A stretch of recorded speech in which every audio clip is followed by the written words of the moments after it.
আমরা কি বলেছি সেটা আপনার ওই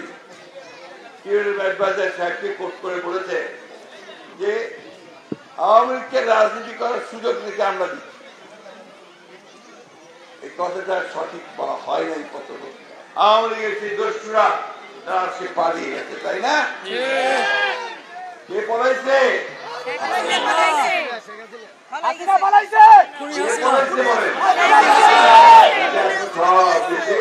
বাংলাদেশের মধ্যে একটাই কথা, পলাইছে পলাইছে, তাই না? কেন পালিয়েছে?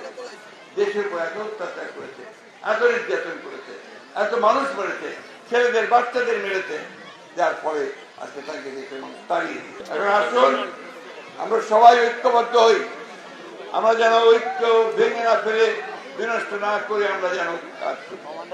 আমাদের একটা এখন নতুন সরকার আমরা দায়িত্ব দিয়েছি, ছাত্ররা দায়িত্ব দিয়েছে, তারা দেশটার এই জঞ্জালগুলো সাফ করবেন, সাফ করে একটা নির্বাচনের ব্যবস্থা করবেন। সেই নির্বাচনের মধ্য দিয়ে নতুন করে পার্লামেন্ট সরকার গঠন হবে। রাতারাতি তো সবকিছু হয়ে যাবে না। এই 15 বছরের যে জঞ্জাল, সেই জঞ্জালকে সাফ করতে সময় লাগে, কিন্তু আপনার 3 মাসের মধ্যে কিছুটা পুরোপুরি সম্ভব। অনেক কাজ করবেন, তাই না? শান্তি শৃঙ্খলা ফিরে এসেছেন তো? আওয়ামী লীগের লোক কি অত্যাচার করতে পারে? পারেছে না? তাদের কাজ শুরু হয়েছে, তাই না? এখন ওনাদেরকে একটু সময় দিতে হবে। ওনারা কাজ শেষ করে ফেললে নিশ্চয়ই নির্বাচন হবে এবং জনগণের সরকার হবে। তো আমরা বলেছি এটা একটু তাড়াতাড়ি করলে ভালো হয়। আরেকটা কথা, পত্রিকায় একটু ভুল করে বিভ্রান্তিমূলক একটা হয়তো বা ভুলভুলামিতে ছড়ানো হচ্ছে যে আমরা নাকি বলেছি, সেটা আপনার ওই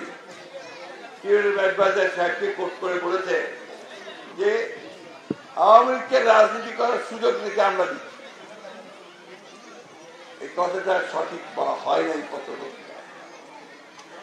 আমরা খুব পরিষ্কার করে আমাদের অবস্থা পরিষ্কার করেছি। আমরা বলেছি যে আমাদের একটা রাজনৈতিক দল, কে নির্বাচন করবে, কে রাজনীতি করবে, কে রাজনীতি করবে না, সেটা তো নির্ধারণ করবে জনগণ। আমি একটা রাজনৈতিক দল হিসেবে তো সেই নির্ধারণ করতে পারি না। সুতরাং এখানে কোনো ভুল বুঝাবুঝির অবকাশ নাই। আমরা কখনোই কাউকে কোনো দলকে নির্বাচন করতে দিতে মানা করিনি, কিন্তু যারা হত্যা করেছে, যারা মানুষ খুন করেছে, যারা অন্যায় করেছে, দেশের আপনার সম্পদ নষ্ট করেছে, বিদেশে টাকা পাঠিয়ে দিতে, তাদেরকে অবশ্যই হাসিনা সহ সকলকে নিয়ে সেখানে বিচার করতে হবে।